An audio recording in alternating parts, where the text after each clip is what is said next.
لیکن میری ماں بہنیں، حضرت فاطمہ کا جب آخری وقت آیا، بولو نا حضرت فاطمہ کا، کیونکہ ہمارے نبی صلی اللہ علیہ وسلم کا انتقال ہو گیا، ہمارے نبی صلی اللہ علیہ وسلم کا انتقال ہوا، اس کے بعد سے حضرت فاطمہ ٹینشن میں تھی۔ آپ کو معلوم ہوگا جب ہمارے نبی کو دفن کر کے آ رہے تھے نا، تو حضرت فاطمہ، چونکہ پردے کا حکم نازل ہو چکا تھا، ہمارے نبی صلی اللہ علیہ وسلم کا وصال مبارک ہو گیا، دفن تدفین ہو گئی، حضرت فاطمہ رضی اللہ تعالیٰ عنہ اپنے گھر کے پاس کھڑی تھی۔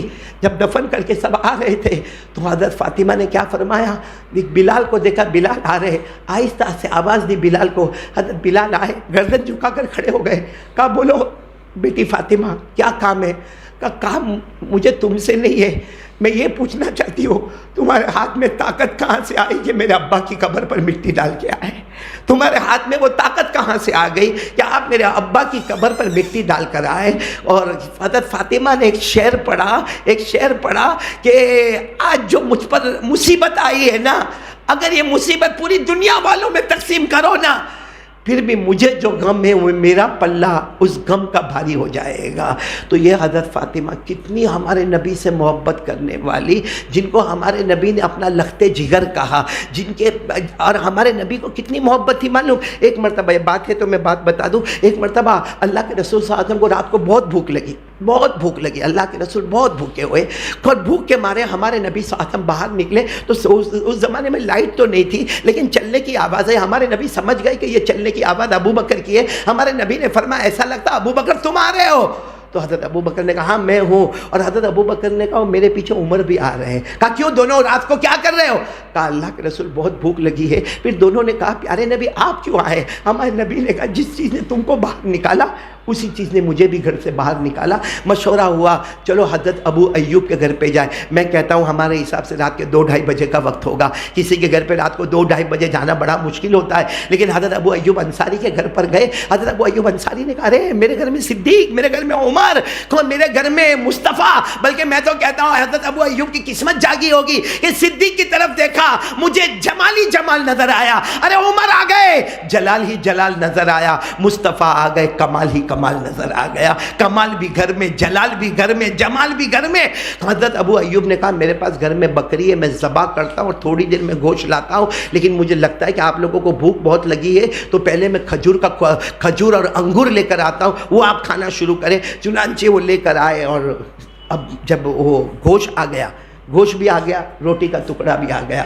میرے پیارو ہمارے نبی کتنے بھوکے ہوں گے، ابو بکر عمر کتنے بھوکے ہوں گے، لیکن ہمارے نبی نے ایک روٹی کا ٹکڑا لیا جو آدھی روٹی کے مانند تھا، اس پر تھوڑا سا گوشت رکھا، کہا ابو ایوب جاؤ میری بیٹی فاطمہ کو پہنچا دو، جاؤ میری بیٹی فاطمہ کو پہنچا دو، 2 دن ہو گئے میری بیٹی نے کھانا نہیں کھایا۔ سوچو ہمارے نبی کو اپنے پیٹ سے زیادہ کس کیا فکر تھی؟ اپنی بیٹی کی۔ تو حضرت فاطمہ تو بخشی بخشائی، بولو حضرت فاطمہ بخشی بخشائی، جنت والی۔ کھڑے ہمارے آقا صلی اللہ علیہ وسلم نے اتنا بڑا سرٹیفکیٹ فاطمہ کو دیا، اللہ کی قسم کسی بھی عورت کو وہ سرٹیفکیٹ نہ ملے۔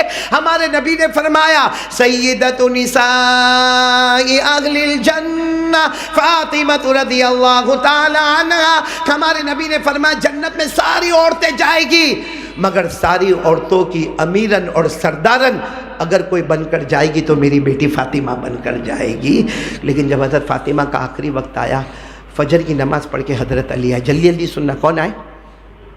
شوہر تھے، آئے۔ حضرت فاطمہ بخار میں تپ رہی ہے، اسی بخار میں فاطمہ اٹھ رہی ہے اور اپنے بیٹے حسن اور حسین کا کپڑا، ان کا نہانا۔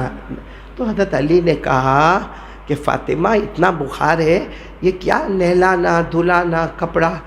تو حضرت فاطمہ نے کہا راز کی بات بتاؤں؟ کہا بتاؤ۔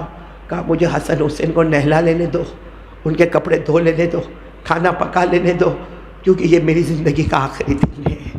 تو حضرت علی نے کہا کیسی باتیں کر رہی ہو، ابھی تو ہمارے نبی کا غم ہلکا نہیں ہوا، 6 مہینے ہوئے اور تم کہہ رہی ہو کہ میں بھی اللہ کی رحمت میں جاؤں گی۔ حضرت فاطمہ نے کہا راز کی بات بتاتی ہوں، رات کو سوئی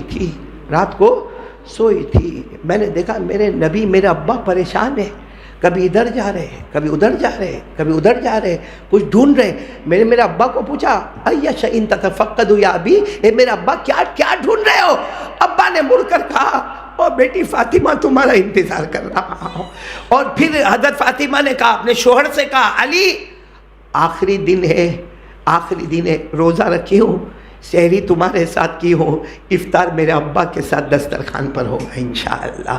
اور پھر کیا فرمایا، سننا یہ ہم لوگوں کے لیے بہت بڑی بات ہے، فرمایا نہلانا دھلانا سب ہو گیا، بخار کے عالم میں کھانا پکانا ہوا، پھر ایک جگہ پہ لیٹ گئی، پورا بدن کانپ رہا تھا، اپنے شوہر سے کہا پہلی بات سننا، آج کوئی بیوی نہیں کرتی ہے، اپنے شوہر سے کہا دیکھو زندگی میں مجھ سے کوئی غلطی ہوئی ہو تو مجھے معاف کر دینا۔ تو حضرت علی نے کہا کائے کی معافی، میں نبی کی بیٹی کو لایا، نبی کی بیٹی کا حق ادا نہیں کیا، کتنی راتیں تم بھوکی پیاسی رہی، کہا نہیں پھر بھی مجھے معاف کر دینا، کیونکہ اگر شوہر نے معاف نہ کیا ہو تو قیامت میں مجھے کچھ بھی کام نہیں آئے گا، اس لیے آپ مجھے معاف کر دو۔ حضرت علی نے معافی کا پیغام دے دیا۔ پھر دوسری بات کہی، اپنے شوہر سے کہا، علی سے اپنے شوہر سے کہا کہ آپ جس سے چاہو شادی کر لینا، میرے انتقال کے بعد جس سے چاہو شادی کر لینا، شادی کرنا، رہنا اپنی بیوی کے ساتھ، مگر میرے حسن حسین کا خیال رکھنا، بہت چھوٹے ہیں میرے بچے، بہت چھوٹے ہیں، خیال رکھنا، ہاں جب یہ بڑے ہو جائے تو ان کو بھی اللہ کے حوالے کر دینا۔ اور آخری بات کیا کہی، میرا انتقال ہو جائے گا مغرب کے وقت، کیونکہ افطار تو وہی کرنا ہے، ابا کے ساتھ انتقال ہو جائے گا، لیکن جنازہ رات کو اندھیرے میں اٹھانا، کسی کو خبر مت کرنا، چپ چاپ جنازہ اٹھا لینا، کل بتا دینا کہ نبی کی بیٹی اللہ کو پیاری ہو گئی، رات کو کسی کو مت بول۔ تو حضرت علی نے کہا نبی کی بیٹی جا رہی ہے، کھڑے پورے مدینے میں اعلان ہوگا، کہا نہیں، میں نے ایسا پردہ کیا، میری زندگی میں کسی نے میرے کپڑے کو نہیں دیکھا، میں چاہتی ہوں میری وفات کے بعد کوئی میرا کفن بھی نہ دیکھے، میرا پردہ ایسا پکا رہے کہ زندگی میں کسی نے میرا کپڑا نہیں دیکھا، وفات کے بعد کوئی میرا کفن نہ دیکھے۔ خیر رات کے وقت میں، مغرب کے وقت میں حضرت فاطمہ رضی اللہ تعالیٰ عنہ کا انتقال ہو گیا، بولو انا للہ و انا الیہ راجعون۔ رات کے وقت میں جب جنازہ اٹھا، وہ چھوٹے چھوٹے دو بچے حسن حسین، حضرت علی جنازے کو اٹھائے جا رہے، وہ تو راستے میں ایک صحابی مل گئے جن کا نام ہے حضرت ابو ذر، تو کیا نام ہے،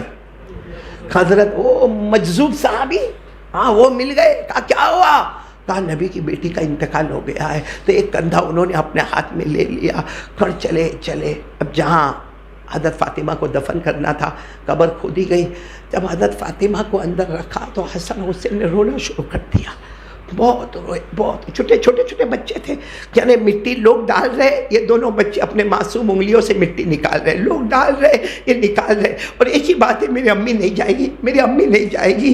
تو حضرت ابو ذر وہاں بیٹھے تھے، ان سے رہا نہیں گیا، انہوں نے ایک جملہ کہا، قبر کو کہا، حالانکہ قبر سننے والی نہیں لیکن قبر کو کہا، یا قبر اتدری من التی جئنا بہا الیک، ہذہ بنت رسول اللہ، ہذہ زوجۃ علی، ہذہ ام الحسنین۔ ابو ذر نے کہا اے قبر تجھے معلوم ہے آج کس کا جنازہ تیرے اندر آیا ہے، یہ نبی کی لاڈلی بیٹی ہے، یہ تو علی کی بیوی ہے، اور یہ جو حسن حسین رو رہے ہیں نا ان کی ماں ہے۔ حضرت ابو ذر نے کئی مرتبہ کہا، وہاں جتنے لوگ کھڑے تھے سب نے کہا اللہ کی قسم، قبر کے اندر سے آواز آ گئی، یا ابا ذر ھذا لیس بیت حسب ولا نسب، ھذا بیت العمل الصالح۔ آواز آئی ابو ذر یہاں خاندان مت بتاؤ، یہ مت بتاؤ کہ نبی کی بیٹی ہے، حسنین کی ماں ہے اور علی، یہاں خاندان مت بتاؤ، یہاں خاندان نسب نامہ یہ رتبہ مقام مت بتاؤ، یہ قبر ہے، اندھیری کوٹھڑی ہے، بتاؤ کیا عمل لے کر آئے ہو۔ میں کہتا ہوں اللہ کی قسم یہ آواز فاطمہ کے لیے نہیں تھی، وہ تو جنت کی عورتوں کی سردارن ہے، وہ تو بخشائی ہے، یہ آواز ہم ماں بہنیں بیٹیاں ہمارے لیے تھی۔ بہت اچھل رہے ہم لوگ، بہت کود رہے، دنیا ہائے دنیا، یہاں ہاتھ مارا، وہاں ہاتھ مارا، ادھر جھوٹ بولا، ادھر حرام کھایا، ادھر یہ کیا۔ یہ ہماری ماں بہنیں بھی پورا دن گھر میں furniture, showcase, TV, mobile, کباٹ، الماری، فریج، یہ نیا وہ نیا۔ کم از کم یہ تو سن لو، جب فاطمہ کو قبر نے کہا تھا یہاں نسب مت گنوانا، یہاں خاندان مت بتانا، یہاں شرافت مت بتانا، یہ بتانا کیا عمل لے کر آئے ہو۔ اس لیے میری ماں بہنیں دوسری چیز یقین بناؤ، کرنے دھرنے والا کون؟ اللہ۔ اور آخری بات